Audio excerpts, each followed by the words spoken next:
पंजाब के रोपड़ जिले रूपनगर के रहने वाले कांशीराम पुणे की गोला बारूद फैक्ट्री में क्लास 1 अधिकारी के रूप में तैनात थे। यहीं पर जयपुर राजस्थान के रहने वाले दीनाभाना चतुर्थ श्रेणी कर्मचारी के रूप में काम कर रहे थे। वो वहां की SC/ST वेलफेयर एसोसिएशन से जुड़े हुए थे। आम्बेडकर जयंती पर छुट्टी को लेकर दीनाभाना का अपने सीनियर से विवाद हो गया। बदले में उन्हें सस्पेंड कर दिया गया। उनका साथ देने आए महाराष्ट्र के DK खापर्डे का भी यही हश्न हुआ। वे महार जाति से थे। जब कांशीराम को इसके बारे में पता चला तो उन्होंने कहा, बाबा साहब आम्बेडकर की जयंती पर छुट्टी न देने वाले की जब तक छुट्टी न कर दूं, तब तक चैन से नहीं बैठ सकता। कांशीराम वंचितों की लड़ाई में उतर गए। उन्हें भी सस्पेंड कर दिया गया। फिर उन्होंने उस अधिकारी की पिटाई की जिसने उन्हें निलंबित किया था। यह वो घटना है जिसने दलित कर्मचारियों और अधिकारियों के हक के लिए काम करने वाले सबसे बड़े संगठन बामसेफ को जन्म दिया। बाद में DS4 और बसपा की स्थापना हुई। पिछले दिनों हमसे खास बातचीत में यह कहानी बामसेफ के अध्यक्ष वामन मेश्राम ने बताई थी। बामसेफ के 3 संस्थापक कांशीराम के दौर तक इस संगठन ने बसपा BSP के लिए वैसा ही काम किया जैसा भाजपा के लिए RSS करता है। वामन मेश्राम बताते हैं, दीनाभाना बहाल हुए। उनका ट्रांसफर दिल्ली कर दिया गया।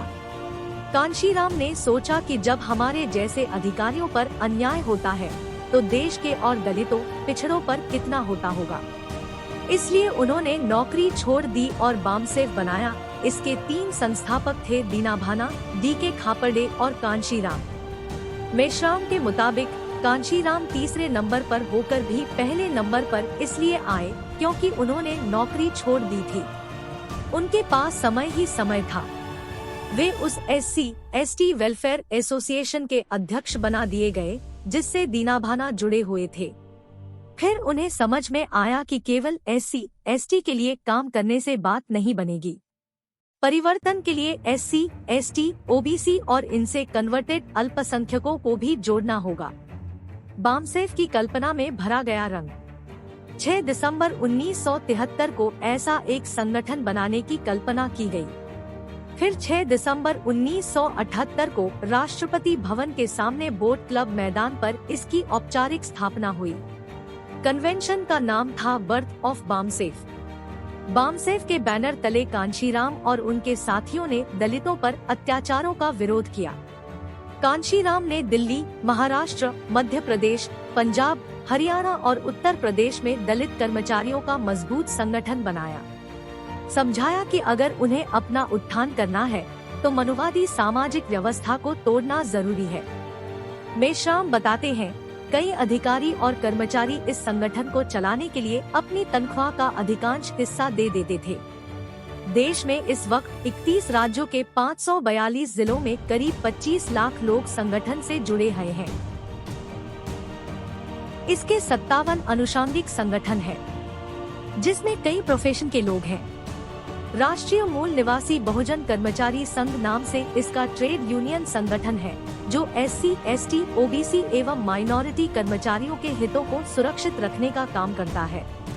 बहुजन समाज के लिए ठुकरा दिया था राष्ट्रपति बनने का ऑफर। कैसे और क्यों बना DS4?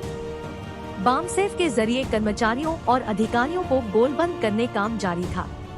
इसके साथ साथ सामान्य बहुजनों को संगठित करने के लिए कांशीराम ने 1981 में DS4 दलित शोषित समाज संघर्ष समिति की स्थापना की। इसका नारा था, ठाकुर, ब्राह्मण, बनिया छोड़ बाकी सब है DS4। यह राजनीतिक मंच नहीं था, लेकिन इसके जरिए कांशीराम न सिर्फ दलितों बल्कि अल्पसंख्यकों के बीच भी एक तरह की गोलबंदी कर रहे थे।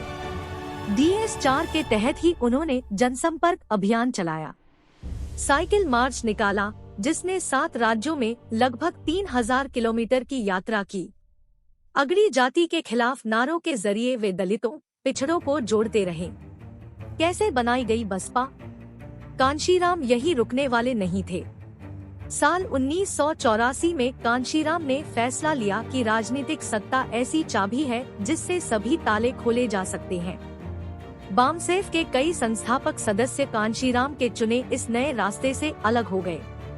हालांकि उनके साथ जुड़े रहने वाले बामसेफ कार्यकर्ता भी कम नहीं थे। बामसेफ के दूसरे संस्थापक सदस्य DK खापर्डे ने इसकी कमान संभाली और यह आंदोलन जारी रहा।